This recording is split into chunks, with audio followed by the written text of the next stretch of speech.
Hey, and welcome to Vegan Steven's Food for All, where I show you the foods I cook in my vegan kitchen, and you should try them too, because it's good for you, your kids, their kids, and the earth. This week's episode is unique because I'm trying to make something I've never cooked before, creamless mushroom linguine. Typically, I show you recipes I've tried time and time again, but what you don't see is behind the scenes, I've adjusted those recipes so I know they'll turn out tasty every time. In this week's episode, you'll see me adjusting as I cook more than usual because I've never prepared this dish before. As a home cook, using your knowledge, techniques, and resources to work through a new dish and produce something delicious is challenging, engaging, and rewarding when successful. So in this episode, I'll narrate my thought process as I created this creamy mushroom zucchini linguine. Say that 10 times fast. My initial inspiration for this dish was a 3/4 full box of mushrooms staring at me in the fridge, begging to be utilized. I hate wasting ingredients. It's a waste of money and resources, so I had to use these mushrooms. After some thought, I decided creamy mushroom pasta was a solid direction to go. The problem was I'd never made anything like this before. Whenever this happens, I like to do a quick Google search to see 4 or 5 different recipes, read the steps of the recipes, the techniques the chefs use, and the ingredients they use in their preparations. When I do this, I'll look for recipes that are both vegan and non-vegan, so I see a variety of different methods that chefs use. Many of the vegan recipes I saw included things like vegan cream cheese and other vegan cheese substitutes. Now, I didn't want to go to the store and buy these things, and I didn't have them laying around, so I decided to go with the classic option of a roux as the base of my sauce. Introduce problem number 2. I'd never made a roux before. I've seen my mom do it, but I'd never done it myself. I'll explain that whole process later, but for now, here's the ingredients I decided on using. First, the star of today's episode, dried linguine pasta. This will be the base of our dish and it will soak up the flavors of our sauce. I always keep pasta in my pantry. It's quick, versatile, and inexpensive. Next is all-purpose flour. I'm going to use about a tablespoon of this to create a roux from which to start our sauce. I'll talk about roux more so when I start cooking, but for this dish I'll be making what's called a blonde roux, meaning that it will be light in color, which is what I'm going for because I want a lightly colored sauce.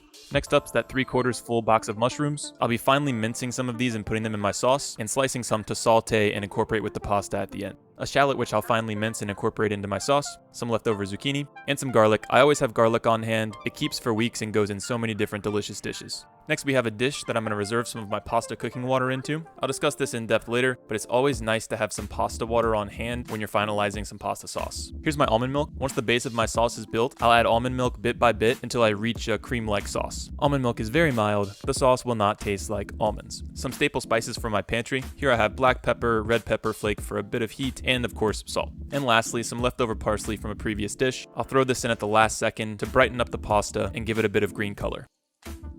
Let's prep. First, chop off the non-root end of the shallot, remove the peel, and set the peel into your stockpile.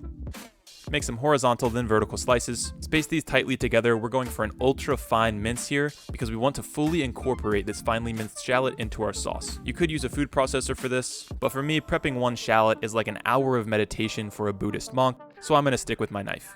Process that through to an ultra fine mince. This is excellent stress relief.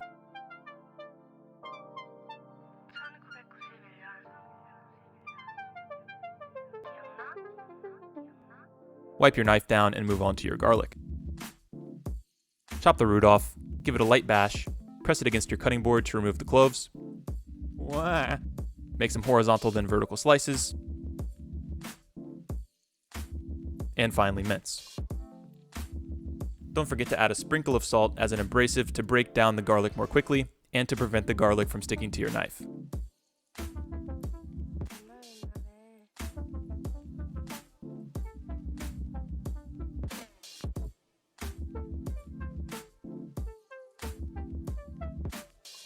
Now our mushrooms.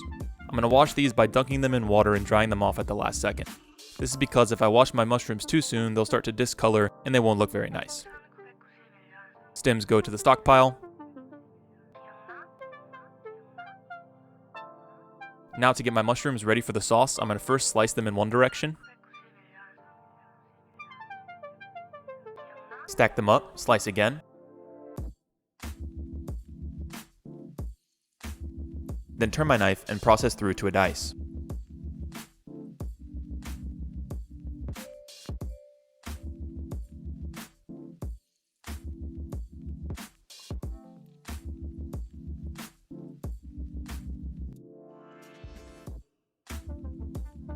Next, I'll pile my mushrooms up together and process through them.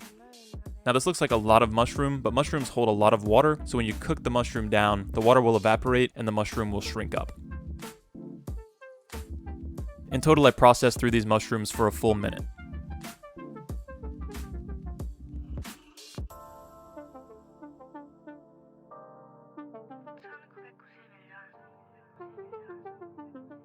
I learned a trick years ago from Ina Garten. She has a wonderful show on Food Network called The Barefoot Contessa. She says that whenever possible, you should be able to see the ingredients you're going to taste inside of the dish. So with any pasta dish, I like to top the dish with whatever the primary ingredients are. In this case, I'm going to slice up some of my mushroom, saute it, and reserve it to add into the pasta at the end. So as I eat it, I know that mushroom is present in the pasta.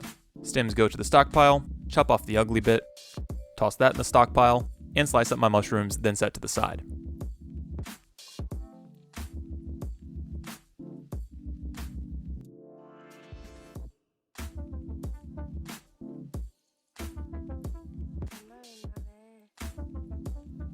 Next, my zucchini. I'm not going to incorporate zucchini into the sauce itself, but I will saute it alongside the sliced mushroom and add it into the pasta at the end.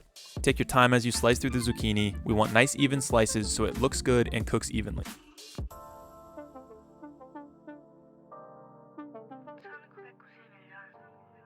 Stockpile to the stock bag.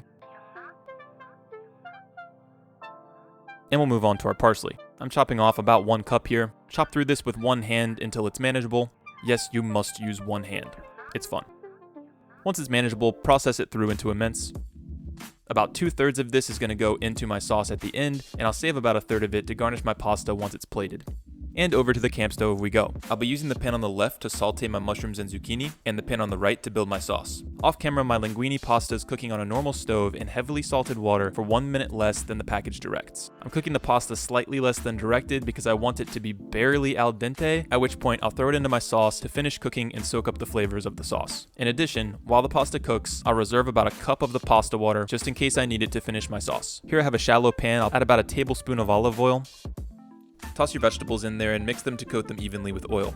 Now to the pan on the right. I'll begin my sauce by building the roux. A roux is a simple mixture of even parts flour and fat. In this case, I'll be using vegan butter. It's basically just a vegetable oil spread, but you could substitute any oil you'd like to. I'm placing 1 tablespoon of vegan butter into my pan, but I'm not putting any heat on it yet. I just want it to come to room temperature while I saute my veggies. As I sauteed my veggies, I realized the pan was drying out a bit, so I added a touch more oil to keep things going. Add a pinch of salt and a few cracks of black pepper, and continue to saute. Here I'm tasting my veggies for flavor and doneness. I want them to have a little bit of crunch to them still. I needed to add a bit more salt and pepper. Then I took it off the heat, but left it in the warm pan so it would be ready to toss in my pasta when I was ready to do so. Now to turn my attention to the sauce. I'm placing the vegan butter on low heat to melt it down and coat the pan. I'm hovering the back of my hand over top of the pan. I should be able to feel a good bit of heat coming off the pan. Next, I'll add in 1 tablespoon of flour to begin my roux. Now there are many stages of a roux, varying from blonde to very, very dark. Since I'm making a lightly colored mushroom sauce, I'm going for a blonde roux. In total, I cooked this flour with the vegan butter for around 1 minute. Next, I'll add my ultra finely minced mushroom, shallot, and garlic. Turn my heat up a touch, add a touch more oil, and some salt, red pepper flake, and black pepper. At this point, my veggies sort of gelatinized in the roux, and I was a bit nervous it might go awry, but I had faith that when I added my almond milk, it would save the day. As that roux veggie mixture cooked down, I broke it up into chunks and smashed it down into the pan, attempting to cook everything evenly. In total, I sauteed this for about 4 minutes. Towards the end, I added a light splash of pasta water to loosen up the mixture and finish cooking. The reason to use pasta water when making a sauce is because the water is salty and starchy. The saltiness ensures that your sauce won't taste bland, and the starchiness helps the sauce bond together. Now time for my almond milk. I'm adding about 1/3 of a cup to start. My mom gives great advice, and a long time ago she told me you can always add more, but you can never take away. This is true in so many things in life, especially in cooking. So I'm starting easy on the almond milk, knowing that I can always add more if I need to. I'm mixing that almond milk vigorously to combine it with the vegetable roux. At this point, it looks sort of like chunky oatmeal, and that's not my intent, so I'll add more almond milk. A good tip whenever adding liquids to a pan is to pour the liquid over top of your spatula to prevent it from splashing out of the pan. Here I added about 1/4 cup more. As I'm cooking this sauce, I'm carefully monitoring my heat to control the rate at which the sauce reduces.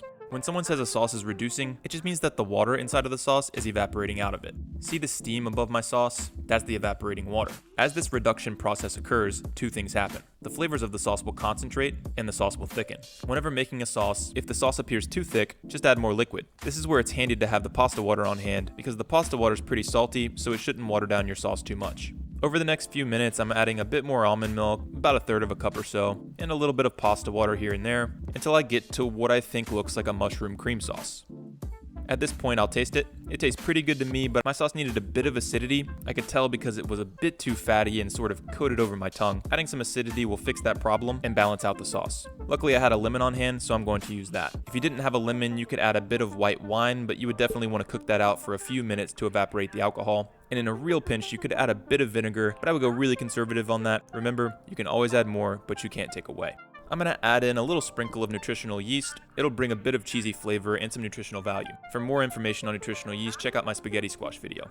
And I'll taste again. Anytime you're tasting a pasta sauce, you want it to be very flavorful, almost too flavorful, because you're adding unflavored pasta into the sauce. So in terms of flavor, the sauce is all you've got. This tastes great. I'm going to turn my heat way down and add a little bit of pasta water, because even though my heat's down, the sauce will continue to reduce, and it's at a point where I like it. So adding a bit of water back right at the end should prevent the sauce from over-reducing before I finalize the dish.